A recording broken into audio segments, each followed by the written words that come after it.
Nesse final de semana, o Manchester City jogou contra o Bournemouth e ganhou nos seus domínios. Mas o mais interessante não foi exatamente o Manchester City em campo. Foi a declaração do Guardiola, né, na coletiva de imprensa, diante de uma pergunta do Fred Caldeira sobre a relação entre obrigações táticas e liberdade criativa. E a gente vai discutir isso aqui hoje, na nossa análise, nosso quadro, né, de análise tática.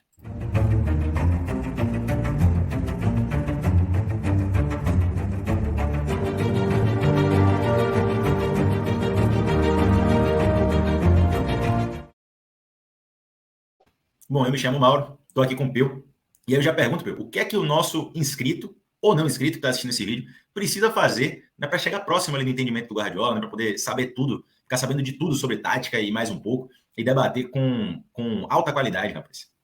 As obrigações táticas aqui do Lúcio é se inscrever no canal. Se você não é inscrito, por favor, já se inscreve. Se você já é inscrito também, ativa as notificações para saber quando a gente está postando vídeo, quando a gente está em live, enfim. Nos acompanha aí no YouTube, curtindo também, comentando os vídeos. Já deixa aí sua opinião sobre a fala do Guardiola, o que é que ele quis dizer, se você concorda com ele, enfim. Curte também o vídeo, que é muito importante para a gente. E segue a gente nas redes sociais, tanto no Instagram como no Twitter, que a gente posta muito conteúdo. E agora também no TikTok, que, como eu falei ontem, a gente está moderno também, né? Mas não tem dancinha, já vou avisando logo que não tem dancinha. Mas tem conteúdo, tem conteúdo. Peu, vamos começar então, vou contextualizar aqui para quem está nos assistindo. Fred Caldeira, da TNT Sports, fez uma pergunta ao Guardiola, e a pergunta era mais ou menos a seguinte: é possível manter o equilíbrio entre obrigações táticas e liberdade criativa? Esse é um dos desafios para o treinador. E aí o nosso queridíssimo Guardiola, né, abrindo aspas aqui para o nosso queridíssimo Guardiola, ele fala, dentre alguns pontos, né, que ele traz ali para poder contextualizar, ele fala o seguinte, que é o mais importante: eu acho que as táticas existem apenas para ajudar o jogador a expressar o próprio talento com mais frequência do que normalmente. Eu uso a tática para criar padrões que deixem todos mais confortáveis e com mais tempo para a maior expressão de talento possível. Mas eu não acredito na tática em que você possa fazer o que quiser, porque senão torna-se um caos. E no caos, você não sabe o que pode acontecer. Não acho que a tática está contra a criatividade dos jogadores. É completamente o contrário. E aí, eu lhe pergunto, rapaz, ou eu te pergunto, né, para ficar melhor no português, o que você acha da declaração do Guardiola? Porque, assim, eu já adianto que eu concordo muito. Né? Tem a questão da parte do caos ali, que a gente vai discutir um pouquinho mais, mas o fato da tática ser um facilitador do jogo, né, para os jogadores, tanto no âmbito coletivo como individual, para que a técnica individual apareça. Eu acho que é muito por aí, né? É um caminho que se relaciona dessa maneira, eu consigo ver muito dessa forma, e eu queria saber a sua opinião acerca do assunto.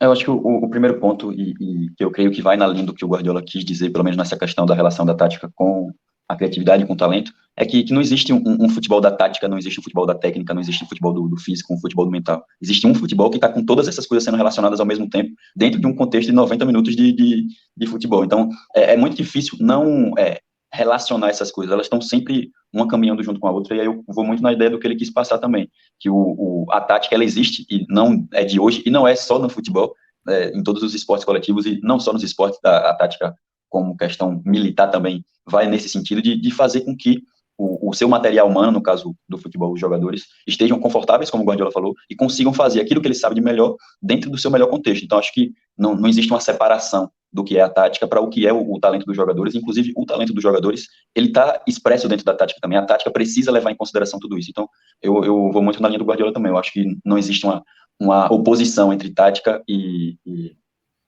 a criatividade. Eu acho que a questão da disciplina, e aí entra nessa questão do caos, pode até existir uma dualidade, mas com relação à tática, não. Concordo muito contigo. E aí eu trouxe aqui, duas frases de um percussor aí do academicismo, né, dentro da cultura do futebol, e que hoje é completamente estudado. Né? A gente está falando do Júlio Garganta, né, o professor Júlio Garganta, aí, que aparece nos mais variados artigos acadêmicos sobre futebol, sobre o jogo, e trouxe duas frases dele que são muito legais, né? A primeira é: os comportamentos dos jogadores e das equipes, embora repousando sobre uma organização sustentada numa isonomia de princípios, os mesmos princípios valem para todos, movem-se entre dois polos: o vínculo, ou seja, o estabelecido, as regras, e a possibilidade de inovação. E aí eu acho que ele, dentro desse contexto do Guardiola, ele traz muito do que a organização tática ela te possibilita em determinados cenários, né?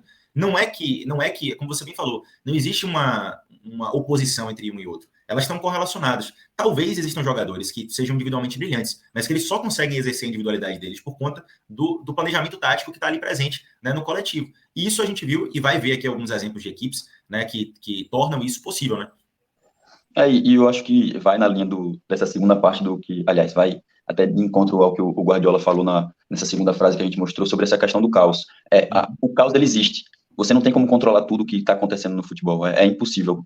Como em qualquer outra situação da nossa vida, a gente não tem 100% do controle dela. Então, vão acontecer coisas que a gente não está preparado, que a gente não está com o controle da situação. É a questão da inovação, e muito disso se deve não só ao talento dos jogadores, como todo mundo já tem essa relação mais intuitiva, mas também a parte tática.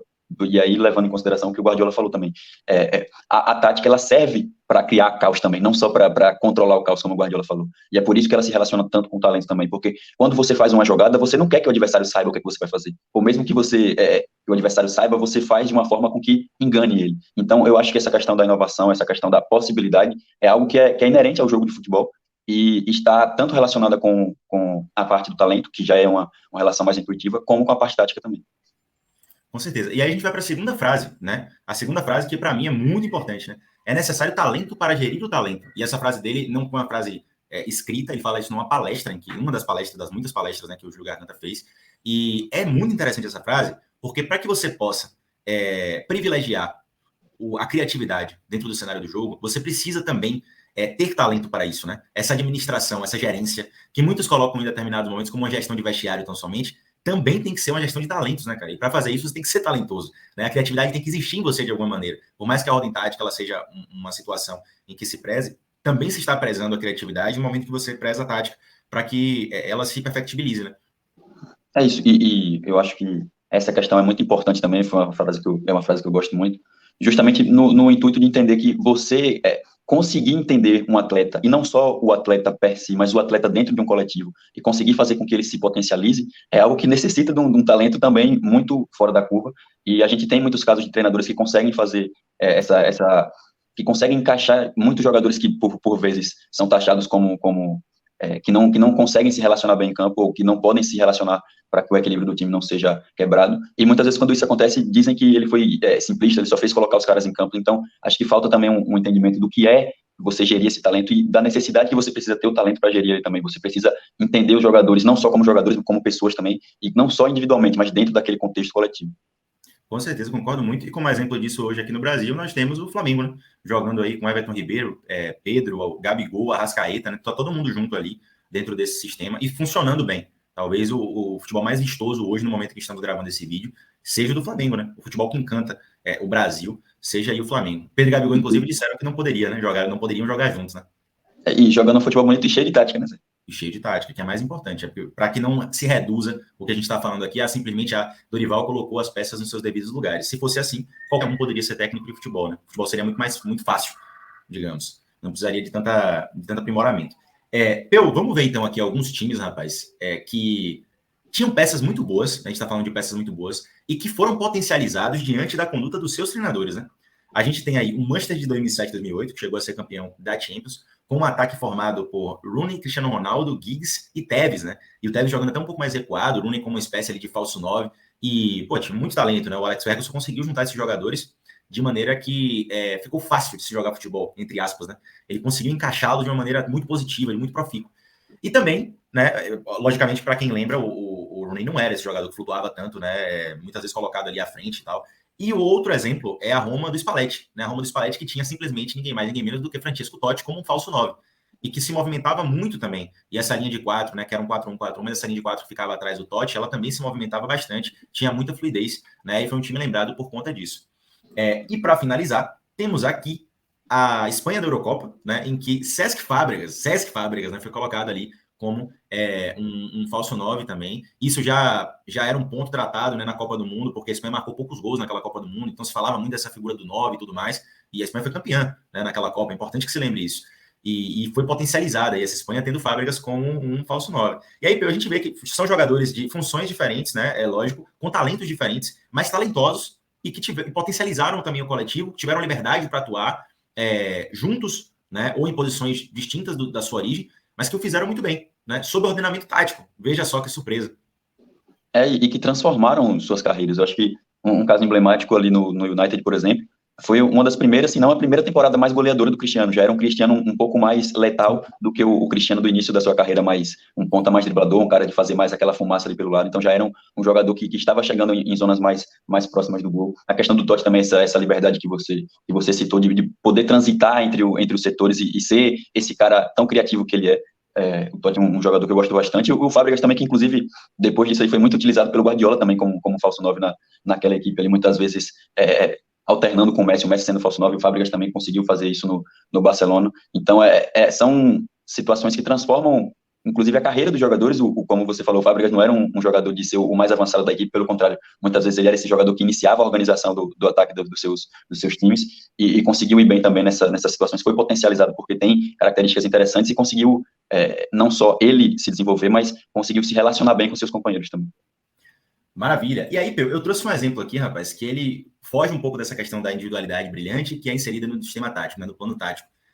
Eu trouxe um exemplo aqui de um jogo que aconteceu em 1945 entre Chelsea e Dinamo Moscou. O Dinamo Moscou, à época, um time soviético e se tentava na União Soviética, né, buscar uma forma de contragolpear o sistema tão falado e tão utilizado à época, né, que era ali o sistema criado por Herbert Chapman, né, que a gente está falando aí, de fato, do sistema WM, que ficou muito caracterizado pelos times ingleses, também foi copiado pelo resto do mundo em determinados momentos, né, aquela coisa do modismo do futebol que a gente tanto fala, e o Dinamo, ele conseguiu trazer um antídoto, digamos, com maior fluidez das suas peças. E aí era o 9 que se movimentava pelo campo, né, ofensivo, era o médio que acabou baixando para virar um zagueiro, então muitas coisas aí foram formalizadas para que se batesse o sistema. E aí o Dinamo chega para jogar com o Chelsea, né?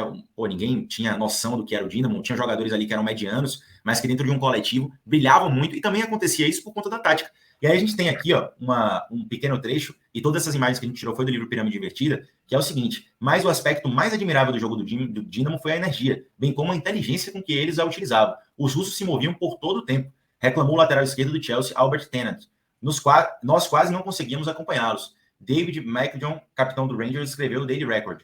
Eles trocavam de posições, a ponta de ponta esquerda corria até a ponta direita e vice-versa. Eu nunca tinha visto o futebol jogado dessa forma. Tentar seguir os jogadores em suas posições, pensando nas informações do programa do jogo, era como tentar resolver um quebra-cabeça chinês. Eles simplesmente perambulavam por todos os lados. Mas o mais impressionante foi que não se atrapalharam em momento nenhum. E aí a gente tem uma situação diferente, né, Peu? O coletivo sendo abrilhantado por conta da organização tática, permitindo fluidez, né, permitindo criatividade, né? Então, assim, acho que definitivamente nós temos condição aqui de falar, neste canalzinho, que a tática jamais será inimiga da criatividade, muito pelo contrário, em determinados momentos ela pavimenta o caminho para que a individualidade, a criatividade, o invencionismo, né, na melhor acepção da expressão, ele venha à baila e torne o jogo algo muito mais proveitoso, positivo, né, com mais efetividade. E demonstra também que você criar caos muitas vezes não é um problema, né? E faz parte da tática também. A tática tem essa característica sendo utilizada com a fluidez, como foi aí no caso do Dinamo contra o Chelsea. A gente tem muitos outros exemplos que poderia trazer aqui também, mas tomariam todo o dia, não só nosso, mas de quem está assistindo também. Então, acho que está mais do que claro que, como o Zé falou, a tática ela tem uma frase do Diniz que a gente gosta bastante também, que a tática é um subproduto das relações. Então, se você consegue se relacionar bem, se você tem seus atletas se relacionando bem, e com a tática nessa fluidez, acho que tudo fica mais fácil, inclusive a criatividade. Perfeito. Então, eu acho que não tem forma melhor de encerrar o vídeo do que com essa frase do professor Diniz, que Peu trouxe. Então, peço a vocês que estão aí do outro lado nos assistindo, se não forem inscritos, se inscrevam. Se forem inscritos, né, ativem as notificações, se não forem inscritos também. Então, compartilhem o nosso conteúdo, comentem o que é que vocês acham, se a tática realmente ela acaba prejudicando a criatividade, ou vice-versa, né? Então, a gente quer saber de vocês o que vocês acham, tá? E nos sigam nas redes sociais, que já falamos lá no início. Então, até a próxima.